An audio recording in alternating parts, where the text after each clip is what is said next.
அனைவருக்கும் உங்கள் ரமண ரவியின் இனிய வணக்கங்கள். ஜெய ஜெயசங்கர ஹரஹர சங்கர, ஜெய ஜெயசங்கர ஹரஹர சங்கர. மகா பெரிவா பாதம் போற்றி. அனுஷத்தின் அற்புதங்கள் அப்படிங்கிற தொடர் உங்களுக்கு நான் ரொம்ப நாளாக தொகுத்து வழங்கிட்டு இருக்கேன். மகா பெரிவாளோட அற்புத அதிசய அனுபவங்கள் தான் அந்த தொடரில் நடுநாயகமாக விளங்குது. அது எனக்கு ரொம்ப ஒரு வரவேற்பை கொடுத்துருக்கு. பெரிவாளோட ஆசீர்வாதம், அந்த ஆசீர்வாதத்தில் தான் நடுவில் பொங்கலுக்கு பிறகு சில நாட்கள் அந்த தொடரை சொல்ல முடியாமல் இருந்தது. இப்போ கொஞ்சம் மகா பெரிவாளோட அனுகிரகத்தினால மீண்டும் சொல்ல துவங்குறேன்.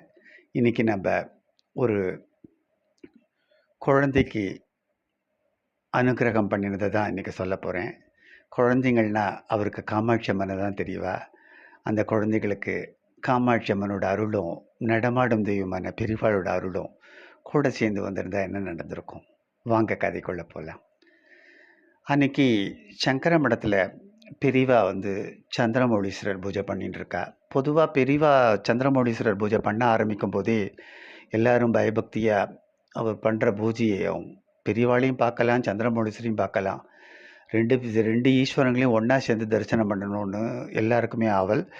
வெளியூர்லேருந்து வந்திருக்கவா கூட அதை பக்தி பரவசமாக அதை பார்க்கறதுக்காகவே ஒரு கூட்டமே அங்கே கூட்டிகிட்ருக்கோம். அதுதான் அங்கே ஒரு தாத்பரியம்னு கூட சொல்லலாம். அந்த சமயத்துக்கு எப்பேற்பட்டவளுக்கும் என்னென்னா, அந்த பூஜை மேலே இருக்கிறத விட அந்த பெரிவாளோட அருள் பார்வை நம்ம மேலே பட்டுதுன்னா போகிறோம் அப்படிங்கிற ஒரு தாத்பரியம் தான் இருக்கும். எல்லாரும் பக்தி பரவசமாக அந்த பூஜையை வேடிக்கை பார்த்துன்னு இருக்கா. அந்த சமயத்தில் தான் இந்த இன்சிடெண்ட் நடக்கிறது. என்ன ஏதுங்கிறது இப்போ நம்ம பார்ப்போம். கூட்டத்தில் ஒரு பக்கத்தில் ஒரு அம்மாவும் பொண்ணும் உட்காந்துன்னு இருக்கா. அந்த குட்டி பொண்ணு அவள் அம்மாட்ட காமிச்சு அம்மா அங்கே பாரேன் அப்படிங்கிறது. என்னன்னு பார்த்தோம்னா, அம்பாளுக்கு இப்போ ஒரு பட்டுப்பாவோட சாத்தியிருக்கா. அது அந்த பொண்ணுக்கு அந்த பட்டுப்பாவோட மேலேயே கொண்டா இருக்குது. அந்த கலர் பிடிச்சிருத்து போல் இருக்குது.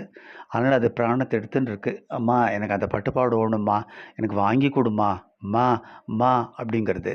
அவள் அம்மாவும் ஏதோ பாவம் குழந்தை தானே அறியாது கேட்குறது, கடையில் தானே விற்கிறது, நான் அதே மாதிரி உனக்கு வாங்கி தரேன், கவலைப்படாது என்ன.